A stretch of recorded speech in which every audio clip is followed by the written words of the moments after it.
देख रहे हैं न्यूज़ 18 बिहार झारखंड में, आपके साथ लक्ष्मी। झारखंड में देखिए नक्सलियों के खिलाफ कार्रवाई जारी है। इसी कड़ी में गुमला के बिशुनपुर थाना क्षेत्र के यहां पर एक बड़ी मुठभेड़ हुई है और मुठभेड़ में सुरक्षा बलों ने 3 नक्सलियों को ढेर कर दिया है। मारे गए उग्रवादियों में बताया जा रहा है कि 2 सब जोनल कमांडर शामिल हैं, जिनकी पहचान लालू लोहार और छोटू उरांव के रूप में हुई है। दोनों पर झारखंड सरकार ने 5-5 लाख रुपए का इनाम घोषित किया था।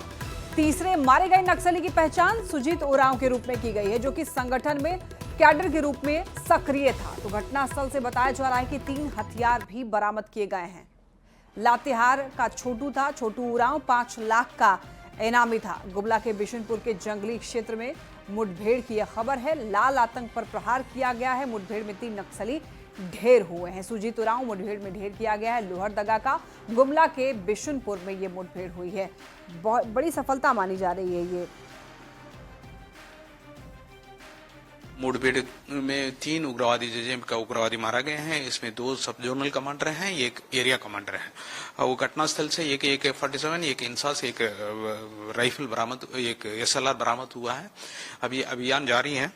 मालूम होगा कि जुलाई में और मई महीने में इनकाउंटर हुआ था, एक गुमला में, एक लातेहार में। इसमें भी कुल 5 उग्रवादी जेजेएमपी का उग्रवादी मारे गए थे। उसके पश्चात 9 जेजेएमपी का उग्रवादी लातेहार पुलिस का समक्ष आत्मसमर्पण किया था। और 9 अभी जो इनकाउंटर हुआ है, तो इसके चलते अभी कंप्लीटली जेजेएमपी का पूरा दस्ता वाइप आउट। सटीक सूचना मिली थी, उसके आधार पे एक अभियान प्लान किया गया, जिसमें गुमला जिला बल के साथ साथ झारखंड जैगुआर की टीम्स भी है।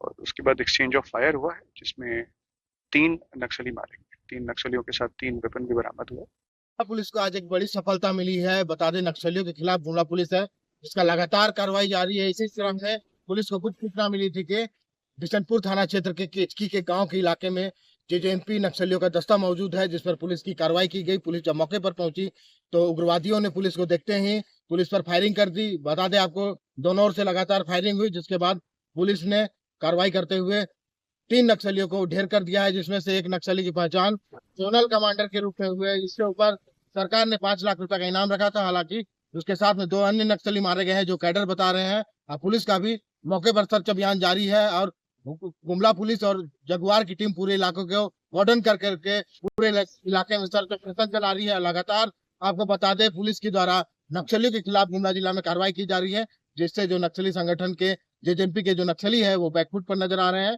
और पुलिस की कार्रवाई लगातार जारी है। रुपेश कुमार भगत, न्यूज़ 18 गुमला। रांची से बड़ी खबर, बाबूलाल मरांडी ने सीएम हेमंत को पत्र लिखा है। स्वास्थ्य विभाग में हुए टेंडर घोटाले की उच्च स्तरीय जांच कराने की मांग की। दोषियों के खिलाफ सख्त कार्रवाई करने की मांग की गई है बाबूलाल मरांडी के द्वारा। इस वक्त बड़ी खबर मिल रही है। देखिए, घोटाले से जुड़ी यह खबर बताया जा रहा है कि बाबूलाल मरांडी ने सीएम हेमंत को एक पत्र लिखा है। स्वास्थ्य विभाग से जुड़ा हुआ वो पत्र है। बताया जा रहा है स्वास्थ्य विभाग में हुए टेंडर घोटाले की उच्च स्तरीय जांच कराने की मांग की गई है और दोषियों के खिलाफ कड़ी कार्रवाई की मांग की गई है बाबूलाल मरांडी के द्वारा।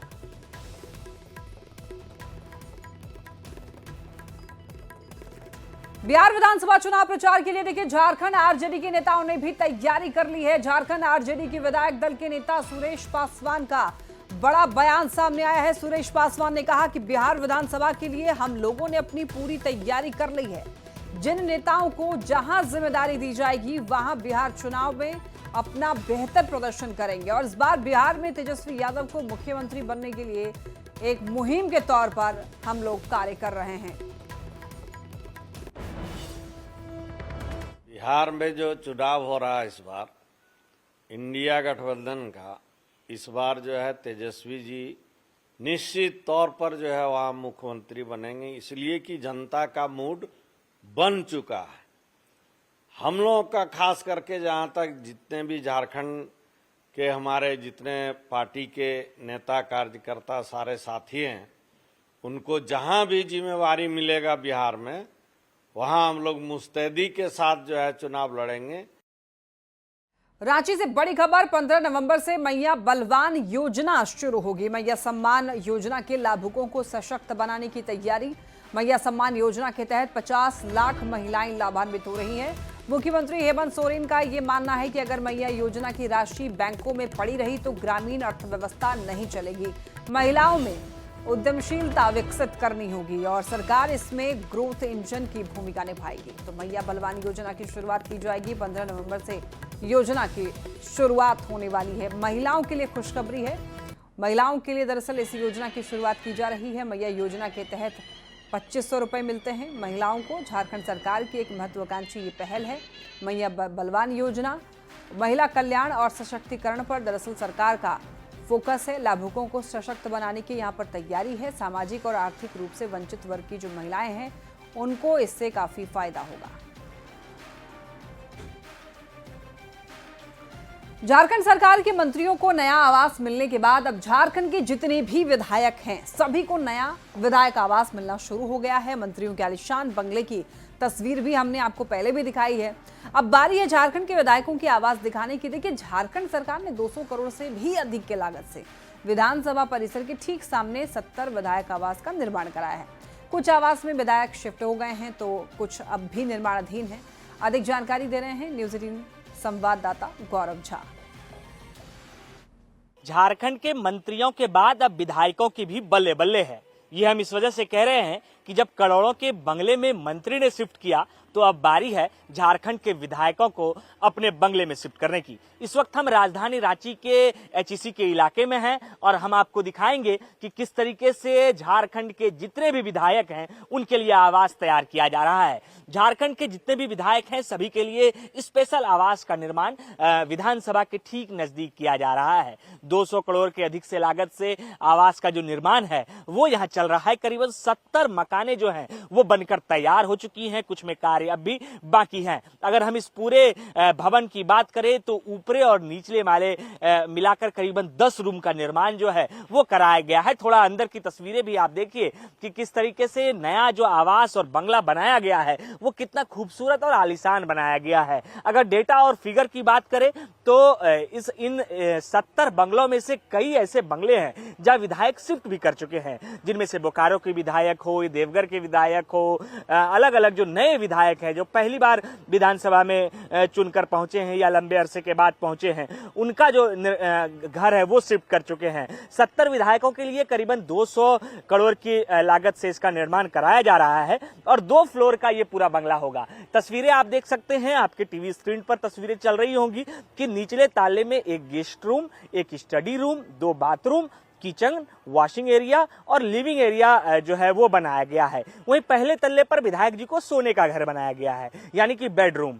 पहले तल्ले पर विधायकों के लिए बेडरूम, पूजा घर, स्टोर रूम, बरामदा और अलग अलग जो बालकोनी है वो बनाए गए हैं। नीचे के तल्ले पर आपको जो बाहर का इलाका है वो बेहद ही खूबसूरत नजर आएगा। सभी विधायक धीरे धीरे यहाँ शिफ्ट करने लग गए हैं, यानी झारखंड के जितने भी मंत्री हैं उनका आवास अगर दूसरे जगह पर बनाया गया यानी कि स्मार्ट सिटी के अंदर बनाया गया तो अब विधायकों का बंगला भी धीरे धीरे बनकर तैयार हो चुका है। कैमरा पर्सन संजीव तिवारी के साथ गौरव झा, न्यूज़ 18 रांची।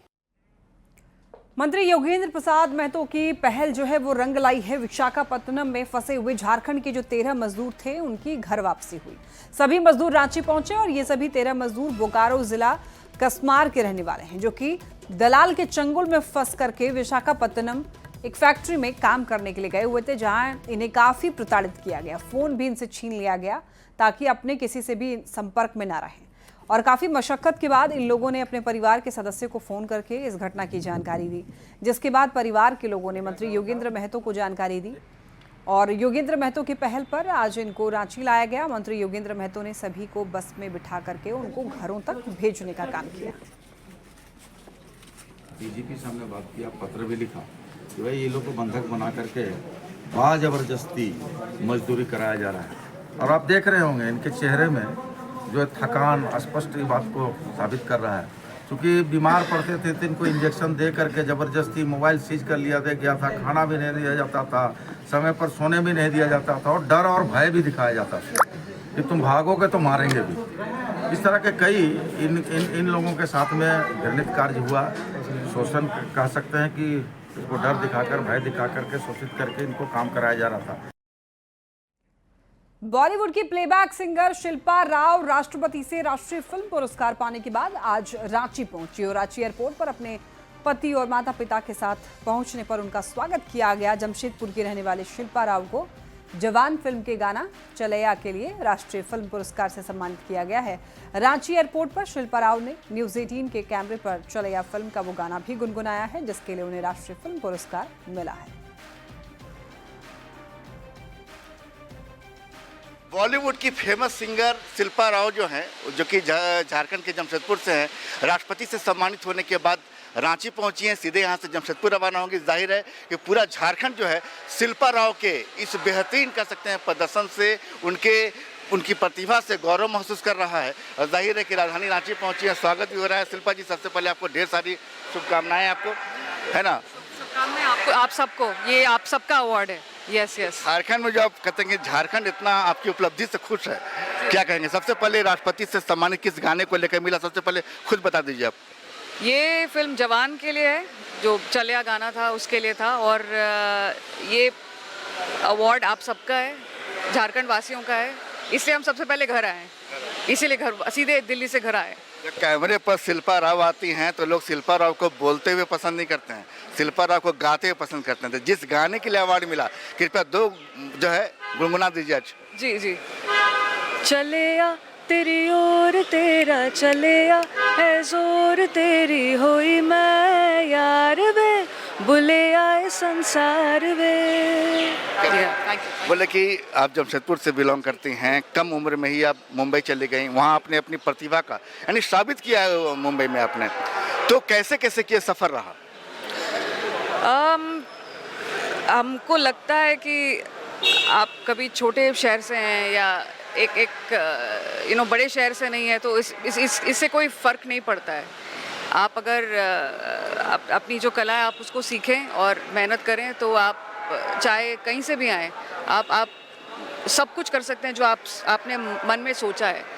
तो इसीलिए वही सोच करके हम भी चले गए थे बॉम्बे, और वहाँ बहुत सारे लोगों से एक ही बात है, बहुत कुछ सीखा। ये सीखा कि आप कहाँ से आते हैं, आप किस तरह आते हैं, क्या आप पहन के आते हैं, चप्पल में आते हैं, जूते में आते हैं, उससे कोई फ़र्क नहीं पड़ता है। लेकिन एक बात, आपने छोटे शहर का जिक्र किया है, और बात जब छोटे शहर की आती है तो जो नेपोटिज्म कहा जाता है, भाई भतीजावाद, जाहिर उसका सामना कभी। एक बात कहूँगी, बॉम्बे में आप काम करोगे तो आपको इज्जत मिलेगी। हम ऐसी भी प्रोजेक्ट्स कर रहे हैं जिसमें जो फीमेल लीड्स हैं, जो विमेन सेंट्रिक फिल्म्स हैं, उस पर भी बहुत ध्यान दे रहे हैं। शिल्पा राव को झारखंड पसंद है, झारखंड में जन्मी पली बड़ी हैं, तो यहाँ की फिल्मों में, जो हॉलीवुड कहा जाता है, यहाँ की फिल्मों को लेकर कुछ प्रोजेक्ट आपके दिमाग में? अगर कोई है अच्छा गाना आप मुझे भेजें, मैं ज़रूर गाऊंगी।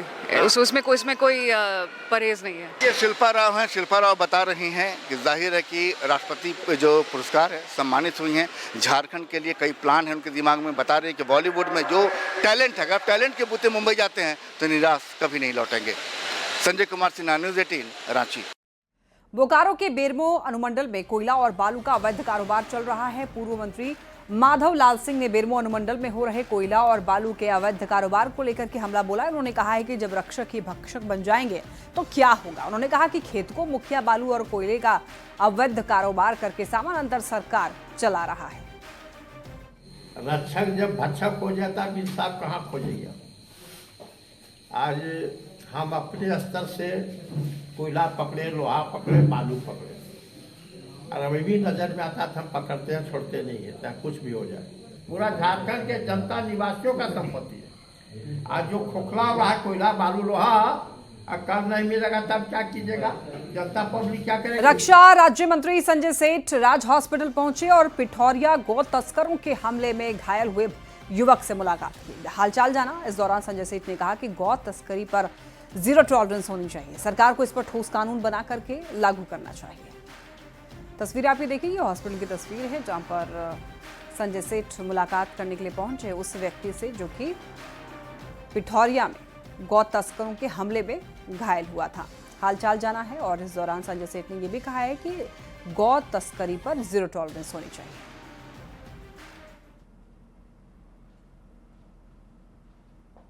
क्योंकि आज से हमको याद है 3 साल पहले मुख्यमंत्री जी ने आदेश दिया था कि गौ तस्करों को कोई पुलिस थाना रोकेगा नहीं। चांदी काट रहे, गौ माता को ले जाते हैं बांग्लादेश कटने को, तो आदमी कैसे बर्दाश्त करेगा? हमारे सामने हमारी माँ को, गौ माता को कटने ले जाए तो क्या हम चुप बैठ जाए?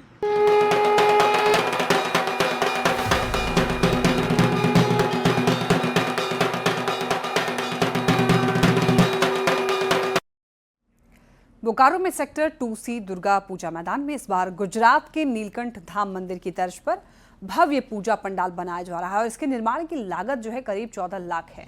वहीं पंडाल की चौड़ाई 130 फीट है, ऊंचाई 95 फीट है और पिछले एक महीने से यहाँ पर जामताड़ा से आए हुए 24 कारीगर जो हैं इसे बनाने में जुटे हुए हैं। बोकारो एसपी के निर्देश पर मैदान में वॉच टावर का भी निर्माण कराया जा रहा है, साथ ही सुरक्षा के भी बेहतर इंतजाम किए जा रहे हैं। अधिक जानकारी दे रहे हैं न्यूज 18 संवाददाता मृत्युंजय कुमार। नवरात्र की शुरुआत होते ही पंडालों के निर्माण ने जोर पकड़ लिया है।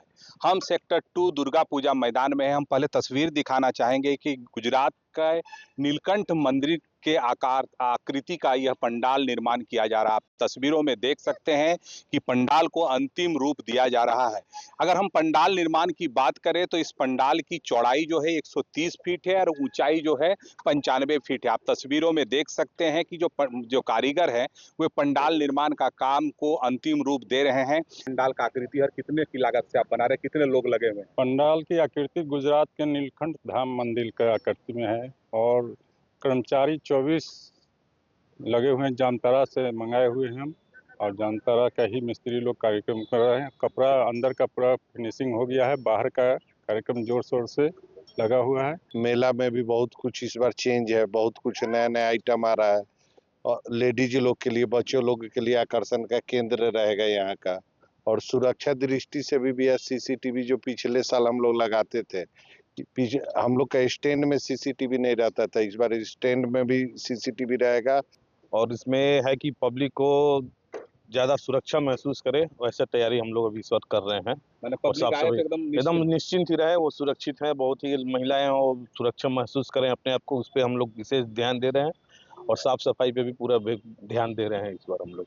देखिए, हम कह सकते हैं कि जिस प्रकार से पूजा की तैयारी अंतिम दौर पर है और जिस तरह पूजा पंडाल निर्माण का काम चल रहा है, हम कह सकते हैं कि बोकारो के लोगों को एक बार फिर से 2C का जो पंडाल है और इसकी जो साज सजावट है अपनी ओर आकर्षित करेगा। मृत्युंजय कुमार, न्यूज 18 बोकारो। सरायकेला के आदित्यपुर में भी दुर्गा पूजा की धूम देखी जा रही है। आदित्यपुर में एक से बढ़कर एक मां दुर्गा के लिए पंडालों का निर्माण करवाया जाता है, जहां पर बंगाल से आए हुए जो कारीगर हैं वो मां दुर्गा की पंडालों को अंतिम रूप देने में लगे हुए हैं। जमशेदपुर में इस्कॉन टेम्पल की तर्ज पर पंडाल का निर्माण किया जा रहा है। पूजा पंडाल में आने वाले श्रद्धालुओं को भगवान कृष्ण की जीवनी देखने को यहाँ पर मौका मिलेगा। तस्वीरें आप भी देख रहे हैं, हर ओर दुर्गा पूजा की धूम देखने को मिल रही है। पंडाल जो हैं एक से बढ़कर एक बनाए जा रहे हैं और लगभग आखिरी अंतिम दौर में है ये निर्माण दौर।